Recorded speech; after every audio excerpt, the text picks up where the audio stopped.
Hello friends, Pastor Connor here. Given some extenuating circumstances involving COVID-19, we thought it best that I join you remotely today.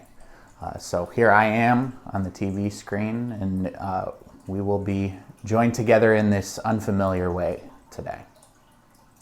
Today we lit our Advent candle that represents peace. Peace is a difficult thing to preach on, because peace has many different meanings to many different people. One can talk about inner peace or world peace, and we think of peace accords that come at the end of wartime. And peace is an ideal that often eludes humanity, something we've chased throughout history, seemingly unsuccessfully. Over and over, conflict arises and peace falls by the wayside, giving way to more struggles for footing, for influence, and for control. One reason that peace is so fragile, I think, is because we have an imperfect understanding of what peace really is. We often view it as the absence of conflict, a utopian reality in which there is unanimous agreement on all things, negating any need for sacrifice because everybody is united in perfect agreement. It's an idyllic world, certainly, one that, maybe we could strive for, but that might be unrealistic. And that world, which is often the image in our minds when we think of unity and peace, is one of the reasons that peace is really difficult to achieve. But the reason that that vision of peace is never within reach is because it's not actually peace at all. It may seem like peace if we define peace as the absence of conflict. But peace is not the absence of conflict. This utopian reality is beyond unrealistic because within it is an absence of diversity. When peace is dependent on the absence of diversity of thought, diversity of experience, diversity of culture, and it hinges on uniformity, it's not peace. It's conformity. If unity requires the erasing of diversity, the peace that results is a false peace, and the unity that is present is not sincere. Conformity is easy. When we imagine a society in which everyone gets along and there is no conflict, we imagine it from our own perspective, inserting our beliefs into the vision in which we all agree. It'd be great, there's no doubt about that, and I'd love it if everyone just agreed with me straight up, with no debate. But to expect a community to function in that way is utterly unrealistic.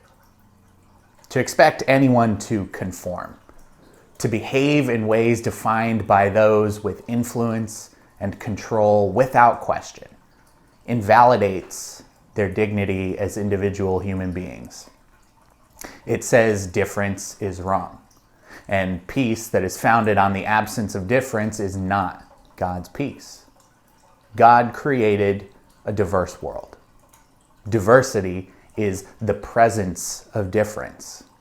And as we know, the presence of difference does lead to conflict. We view the world from our individual perspective, our experiences, what we know and what's familiar. And it requires work on our part to not let our view become the only thing that matters to us. In our reading from the prophet Baruch, a text that is often left out of our Bibles, the prophet begins to show us how we can pursue and work at authentic peace. It starts with considering where our identity comes from. And like I just said, we view the world from our individual perspective. Our experience is the only one that we can surely know. And even then, we can't even surely know our own experience. The danger in this is found when we end up universalizing our experiences. What I mean by that is when we assume that our experiences of things is right is the same as others experience them when we speak for others with our own experiences, or assuming that we have everything to teach and nothing to learn.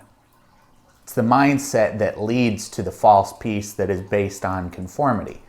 Conformity to a defined and limited perspective, where control and influence are the true priorities. But Baruch sets us straight. Rather than rooting our identity in our individualism, Baruch tells us to dress in the dignity of God's glory and wear it like a crown on our heads. That dignity that we all deserved is derived from God's love for us, God who created a diverse world. We all find a common identity in this one common name that Baruch invokes. And that name is the peace that comes from justice, the honor that comes from reverence for nothing but God. So what does that mean for us? To share the common name, peace that comes from justice, and honor that comes from reverence for God.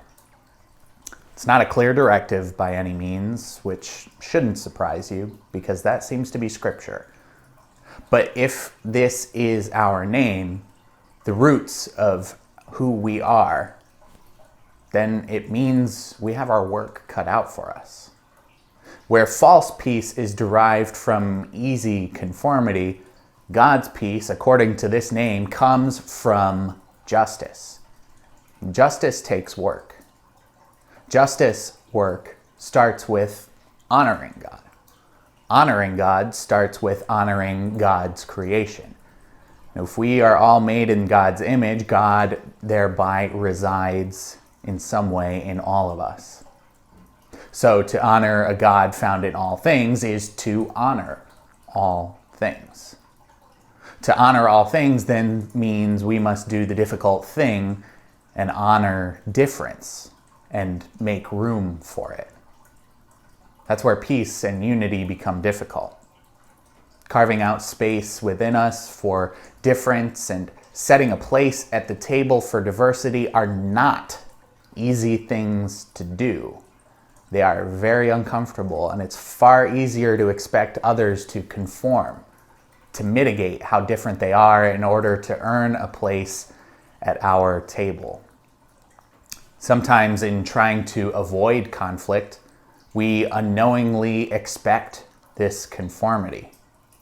It's natural. To avoid conflict is to avoid discomfort, which is something that we all want.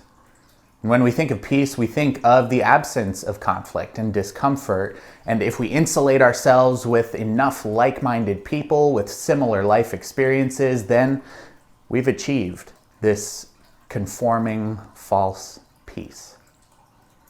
But peace that is just, peace that is authentic, God's peace, the root of our identity, it requires more of us. It requires sitting down at the table with those whom we disagree. It requires debate. It requires healthy conflict. And it requires that we make room for it in our lives, stepping up to do the work. And how do we make room? How do we make room for a peace that holds healthy conflict and differences in tension? Paul's letter to the church in Philippi helps us take steps in this righteous direction. This letter is one where Paul is showing deep appreciation to one of the many faith communities that he oversees. They do really good work and they get it right quite a bit more often than some of the other communities Paul is involved in.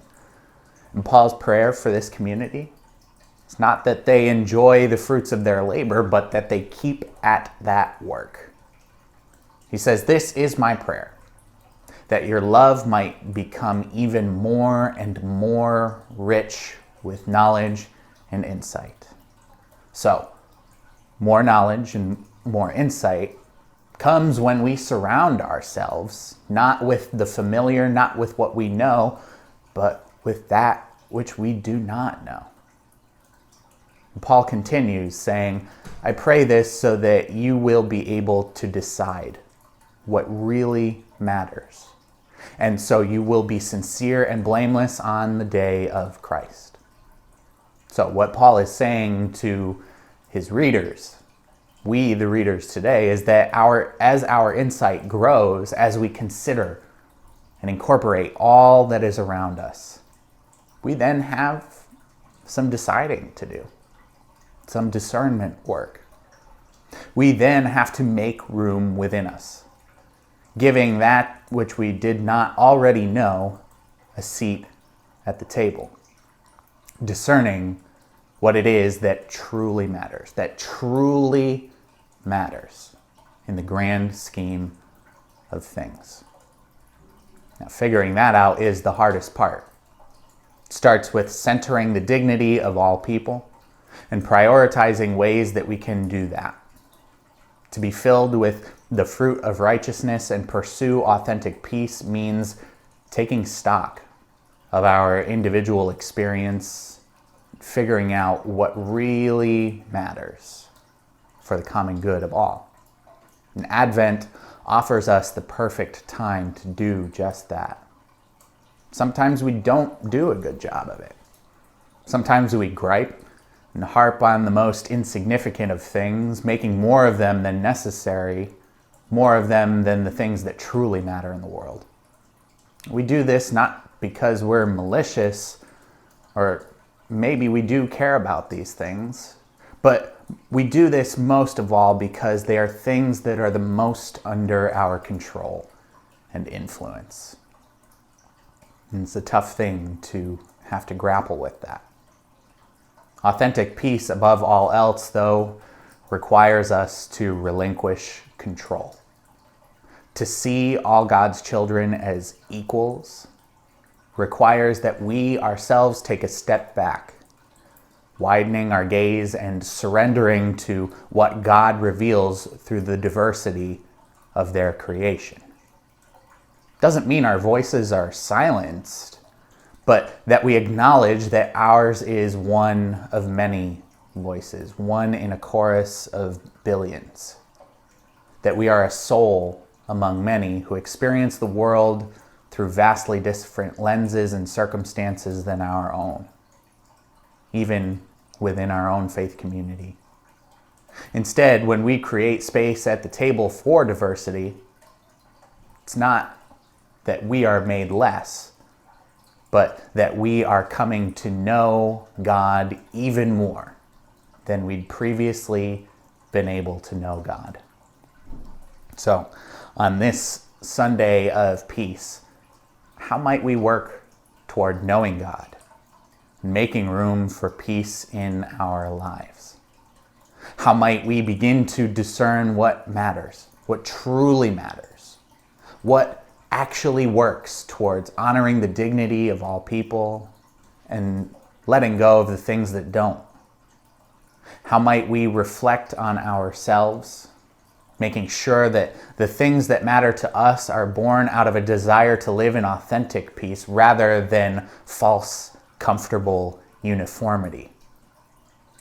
How might we, in doing these things, make a place at the table for the authentic peace of Christ in our hearts, in our faith community, and in our world? A world which we share with so many children of God.